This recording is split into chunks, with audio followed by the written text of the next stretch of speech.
I want to read this full definition of capitalism because it's pretty damn good.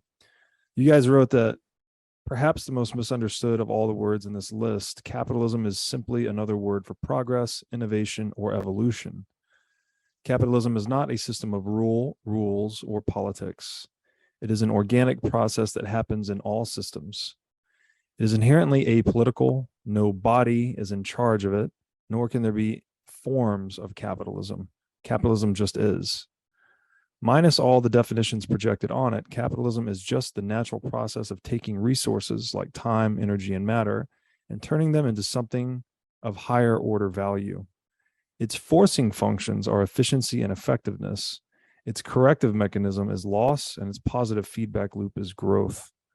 It's impossible for there to be forms of capitalism where they are in charge, for it is an organic process that happens in all systems. If an economy is a complex system made up of human interactions, capitalism is the evolutionary process. All systems of rule, order, and organization, even socialism and communism, have capitalism, quote unquote, in them. And the question is simply, to what degree is this natural process allowed to occur, and to what degree does politics and the short-sighted human desire to control everything else get in the way? If an economy is a complex system made up of human interactions, capitalism is the word we give to its process of innovation or evolution. Really, really good stuff. And I wish more people saw capitalism that way. And this flows nicely into the next definition, which we've already mentioned, but I think is also important to read, which is entropy. And as Alex, you just said, we're humans. We turn chaos into order. It's what we do. Another way to say that, perhaps, is we turn entropy into energy, into capital, into goods, right? We're taking the unknown and turning it into something useful, basically. And so you guys define entropy as a metaphysical and measurably physical property of the universe, most commonly associated with a progression away from order and toward chaos, disorder, randomness, or uncertainty. Physically, it's the loss of heat in a cup. Metaphysically, it flows in the opposite direction of life. I really think this word is probably the most important word across all bodies of thought, right? Because it connects economics, it connects physics, it connects a lot of domains, biology. Maybe I'll just throw it over to you guys. How, because this is also, you're taking a bit of a risk here. I think once you bring up the word entropy, you got to really make sure the audience is tuned in with you on the same page. Otherwise, you might lose them. So, yeah, I'll just throw it over to you to say, how did you get entropy woven into the narrative here? Go ahead, Alex. All right. This one was one of my favorite ones because I've been toying with this. And Rob, you know, you and I go back and like thinking about all the deep, weird shit that, you know, Bitcoin does to the world. And, you know, we'll get into all these, you know, space cadet ideas. And entropy has been one that has sat with me for a long time. And I think one of the first people that really wrote a good piece on that was Gigi in the Bitcoin Times that we did back in 2019 together.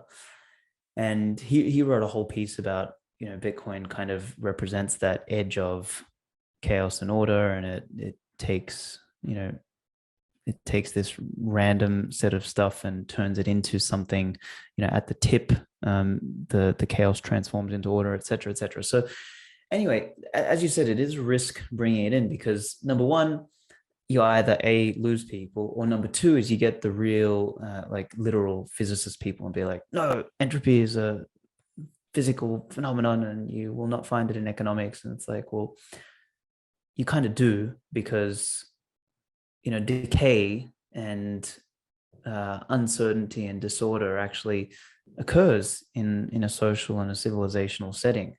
And the more I think about this concept of entropy, I kind of see it as the, you know, the force that is in a sense in opposition to life, or maybe life is the only force that is in opposition to entropy, right? So everything seems to be subject to entropy, and life itself seems to be this thing that, is contrary to entropy. It just, despite the entropy of the entire universe occurring, life just seems to march on in the opposite direction, and it continues. And I guess, using that kind of framing, I look at capitalism, the process of capitalism, as pro-life. Like, this is pro-existence, pro-life, pro-progress. And to want to stifle that, or to stultify it, and to subject it to entropy, is like pro-death. Like, it's the opposite way.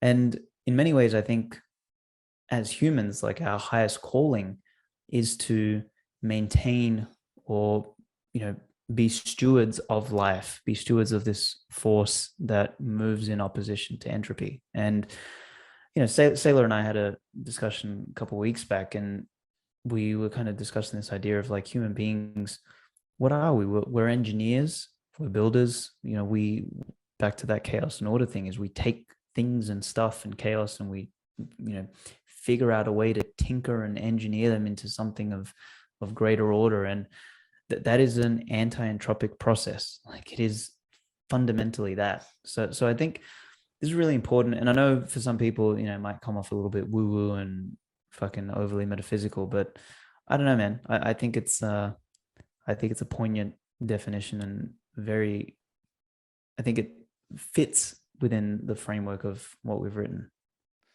It fits within the framework of what we've written too, back to, I think, really the original question, which is, why does this appeal to so many people? And so entropy settles in even into our human body, right? Where, like, if I'm not constantly working to improve my body, my life, then it's falling apart. If I'm not working to build my muscles are falling away. And back to kind of those human natures, that sinful nature of laziness and greed, right? And so instead of doing the hard work to get the things that I want, the entropy would lead me to then just stealing from my neighbor. And so it just leads to this destruction. And so that's the natural force. We have to counteract that. Marxism appeals to that human nature of entropy that allows things just to kind of settle down to their lowest common denominator. And so this whole book really is a message of hope, where we're really trying to challenge people to become better versions of themselves, which would then be working against that force of entropy. And so it's kind of woven in throughout this a few times in that type of instance.